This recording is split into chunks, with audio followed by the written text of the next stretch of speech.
Est désormais remis le trophée cybersécurité, qui est remis par le président du jury, le général d'armée Marc Batin-Augoire, que le monde de la cybersécurité connaît bien, puisqu'il a participé à la création du FIC, le Forum international de la cybersécurité, et qui est un des événements de référence en la matière.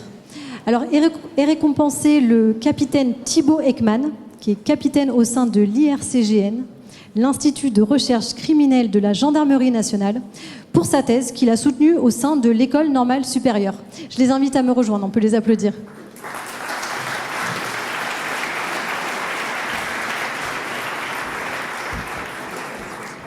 Mesdames et messieurs, au nom du cercle K2, je suis très heureux de remettre ce trophée cybersécurité à Thibaut Ekman.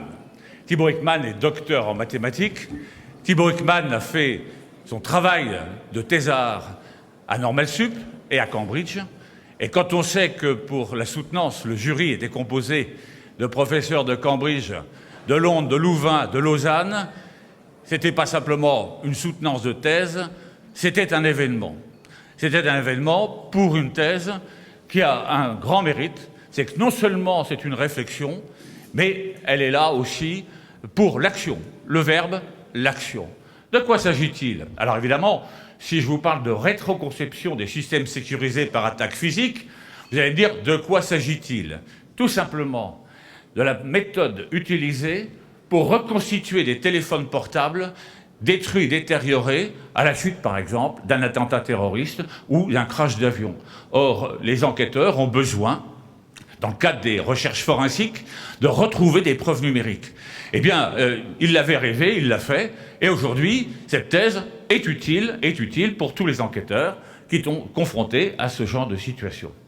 Donc, voilà une très belle thèse, et je l'en félicite. Alors, vous allez me dire, ça y est, les gendarmes se congratulent entre eux. Un gendarme remet un prix à un gendarme.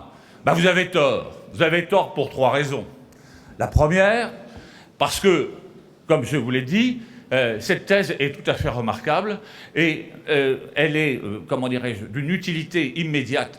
Et je pense que ce travail servira. Deuxième raison, c'est que, effectivement, en même temps que la première raison, je reçois beaucoup d'ouvrages dans le cadre de mes attributions de fondateur du FIC, Forum international de la cybersécurité, et je dois dire que c'est l'un des plus intelligents.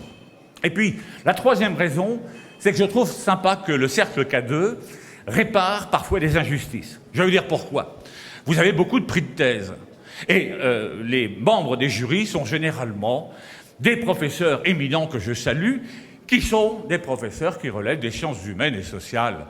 Alors, ils ouvrent une thèse de mathématiques, ils lisent la page des remerciements, ils vont un peu plus loin, ils voient qu'on est dans les calculs intégrales, ils referment en disant « avez-vous une petite thèse d'histoire qu'on pourrait honorer ?» Et donc, nos scientifiques sont souvent oubliés. Voilà les 3 raisons pour lesquelles j'ai voulu que Thibaut Ekman, et le jury a voulu que Thibaut Ekman soit remercié et félicité.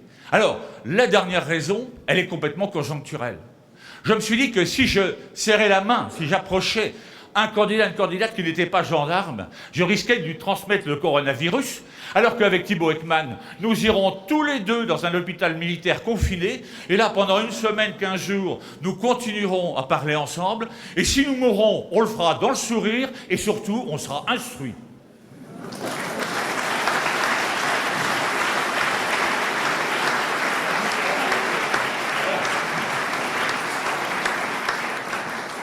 Mon général, cher membre fondateur du cercle K2, mesdames et messieurs, je suis très honoré de recevoir ce prix de la cybersécurité. Et en tant qu'officier de gendarmerie et donc militaire, je suis très honoré de les recevoir des mains du général d'armée Batin-Augoire. Alors la cybersécurité, c'est un domaine qui est très très large et mon domaine d'application, comme l'a expliqué très justement le général, c'est la cybersécurité qui va avoir un impact direct sur la sécurité physique des personnes. Alors on parle par exemple de prise de contrôle à distance de pacemakers, d'objets connectés, de téléphones portables, mais également de véhicules connectés qui pourraient engendrer des accidents mortels de la circulation, et même demain de biocapteurs connectés qui seront implantés directement dans les corps humains. Et donc nous, on a besoin d'écrire cette nouvelle science, une nouvelle partie de la criminalistique, bien loin de celle qui avait été inventée dans les années 1875 par Bertillon ou à partir de 1900 par Locard, avec son fameux principe de contamination des scènes de crime. Donc, dans le domaine de la cybersécurité, on va dire qu'on a encore beaucoup de choses à écrire pour l'appliquer d'un point de vue expertise judiciaire. Donc, je tiens, moi, à remercier également l'Institut de recherche criminelle, mes équipes au sein de l'IRCGN, mais également l'Université de Cambridge et l'École normale supérieure qui nous ont largement aidés à la réalisation de cette thèse. La cybersécurité est un domaine pluridisciplinaire. Le cercle K2, de par la multitude de ses profils, en est le lieu parfait pour en discuter. Je vous remercie beaucoup et vous souhaite une bonne cérémonie. Merci, Madame.